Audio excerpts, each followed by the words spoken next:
Hi, my name is Wip Mthembu. I am 43 years of age, all the way from South Africa. I joined the Hair Story movement early this year, and since then, my love and passion for telling stories to help women, boys, and girls around the world has never been at its peak, because this platform has really given me an opportunity to touch lives more than I could ever do in my own space. I have a number of stories that I share with women and young girls to help them make better choices, to help them do things better in life. And recently, I was really touched by a story that Mama Katie shared on this very platform.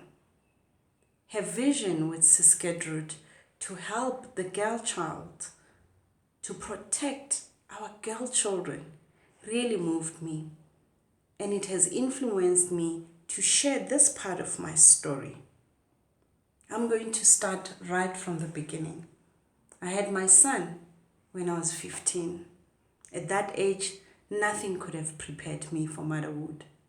I was not even old enough to make decisions about my own life. And what happened is, as practiced in our African culture, the boy's family came to my house.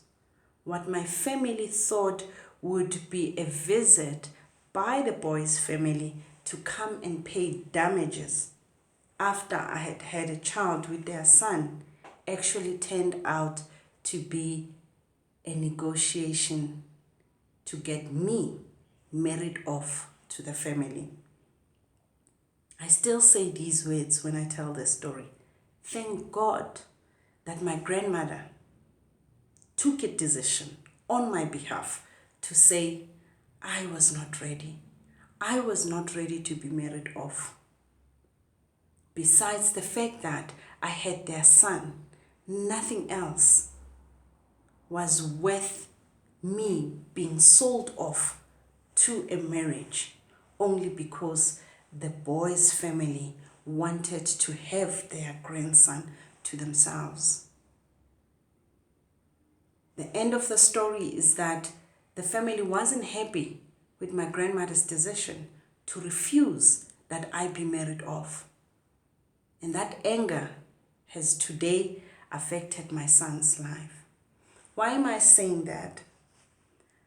After the family was actually stopped from paying a bride price for me, they went back and they never looked back. My son's father at the time was also young. However, this decision continued to affect both of us in our separate worlds. He never looked back and never came back to even be a part of his son.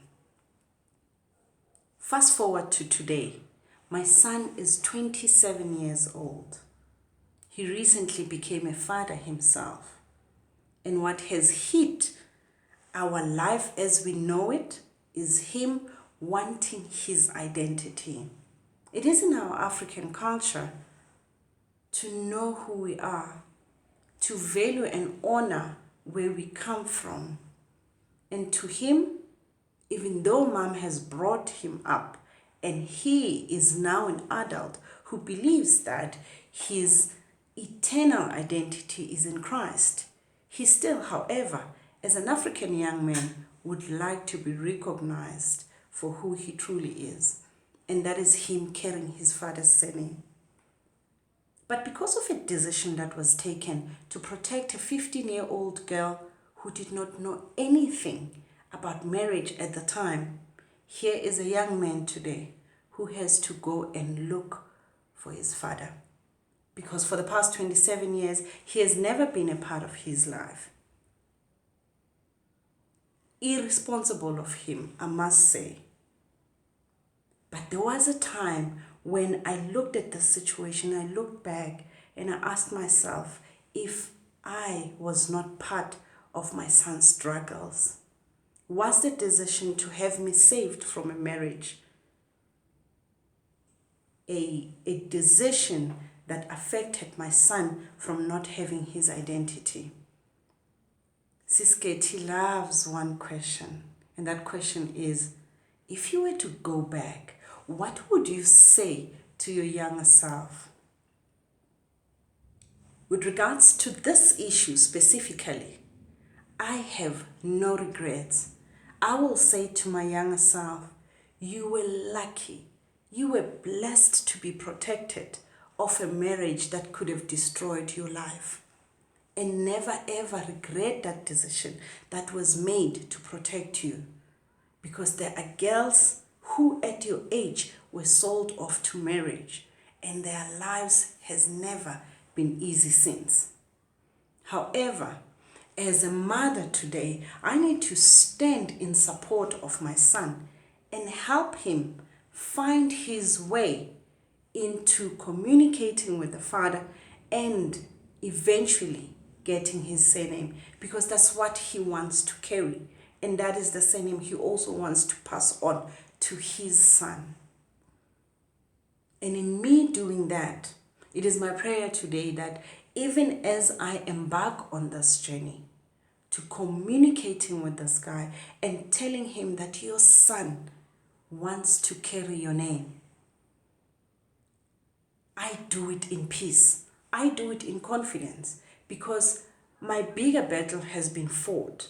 I was able as a single mother to raise my son, who is today a decent, honorable young man.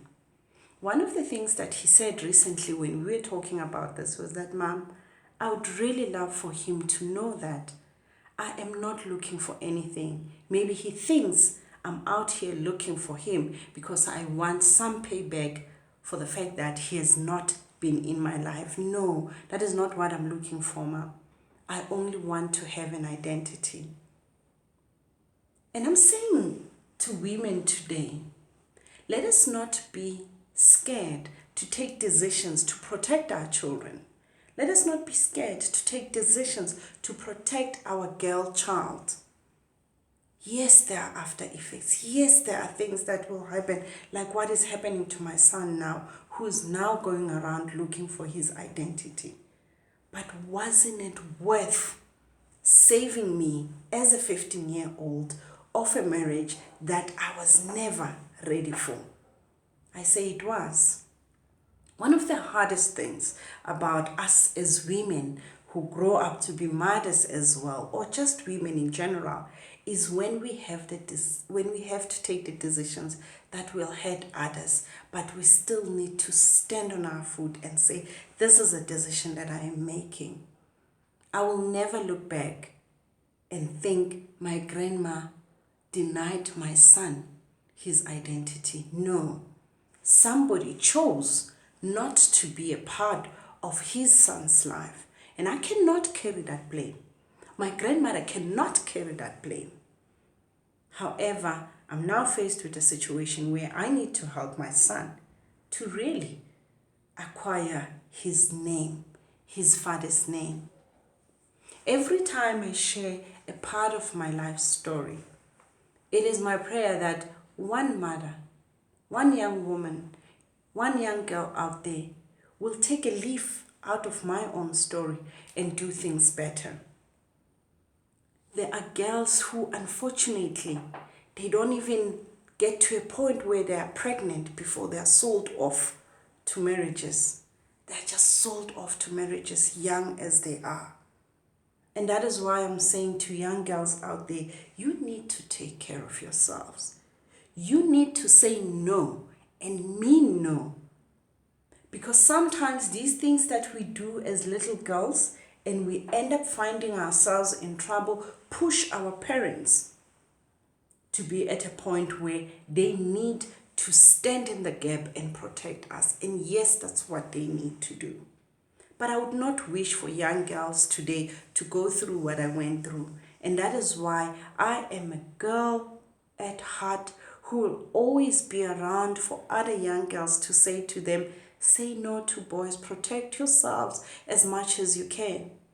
And unfortunately, to those who are already mothers at teenagehood, I will give them my support, because the last thing I want to see is a community and parents who shut their girls out only because they made that mistake of falling pregnant at a young age. Don't sell your children off.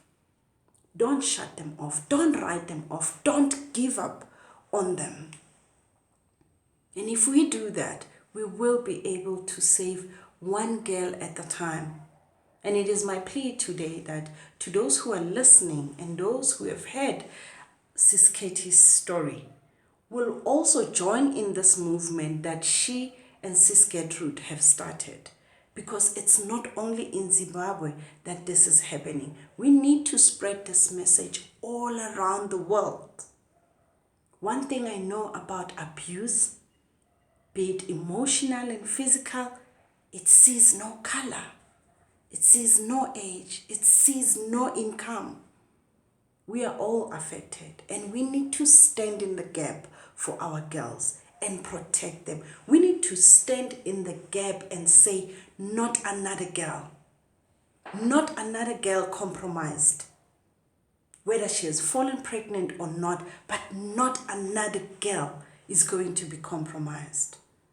And this platform, I really do believe that it's one of the major tools that are going to help us spread this and fight this war that is facing us. Many of us today sit with sad stories of our lives, but we are not doing anything to protect the next generation from experiencing that. Let us stand up as women. Let us stand up and fight for our girl children. In the same light, also fight for our boy child. I don't know what decision was made on his behalf at that time. I do wish that he would have grown up to a man who then come back and take responsibility of his child. But he never did. And I'm not going to sit here and cry over spilled milk. But I'm going to look forward and move forward and help my son to actually be able to finally get his name. I've lived my life regretting why I had him when I was young.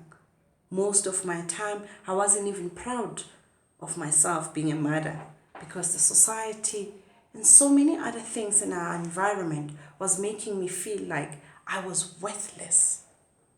But when I finally accepted that he was a blessing in my life, I stopped regretting.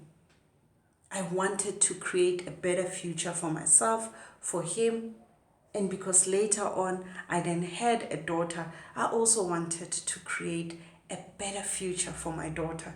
And that is why I'm standing up for issues like these today, because I'm a mother to a young girl, and I would not want to see what happened to me, what happened to the likes of Mom Kathy happen to my daughter or any other girl out there. And that is why it is going to be my mission to continue on this vision. That is why it's going to be my mission to continue being a part of this movement. Thank you so much for taking time to listen to this part of my story.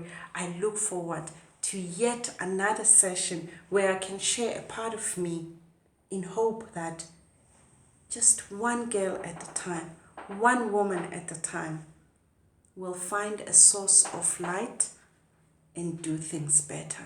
Will find a source of hope and continue to live positively and strive to be their better self. Thank you so much for your time. I love you all.